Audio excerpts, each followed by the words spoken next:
ሰላም ጤና ይስጥልኝ እንደምናችሁ። ዛሬ የድንብላል ቅመም ላዘጋጅ ነው። ይሄ የድንብላል ቅመም የማሽላ ፍሬ ነው የሚመስለው ስናየው፣ ግን ድንብላል ኮሪንደር ሲድ ይባላል። የድንብላል ቅጠል ነው።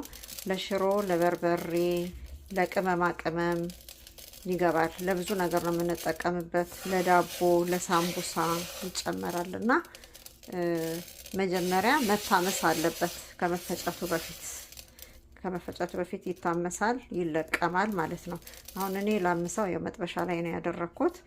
ኦን አደርግና ሙቀቱን በስሱ አድርጌ ለ1 ደቂቃ ያህል ካመስኩ በኋላ እፈጨዋለሁ ማለት ነው። አሁን ይበቃዋል። ድንብላል አይታጠብም፣ ሳይታጠብ ነው የሚሰራው።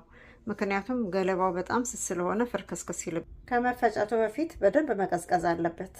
ሲፈጭ ዱቄቱ ይሄንን ይመስላል። እኔ አሁን እየፈጨሁ ነው፣ አልጨረስኩም። በቡና መፍጫ ነው እኔ የፈጨሁት። ስትፈጩት ሽርክት አድርጋችሁ ፍጩት። ማንኛውንም ቅመም በጣም ድቅቅ ከምናደርገው ሽርክት ስናደርገው ነው የሚሆነው።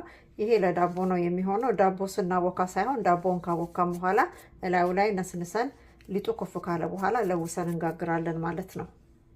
በዚህ ቅመም የተጋገረ ዳቦ በጣም ነው የሚጣፍጠው።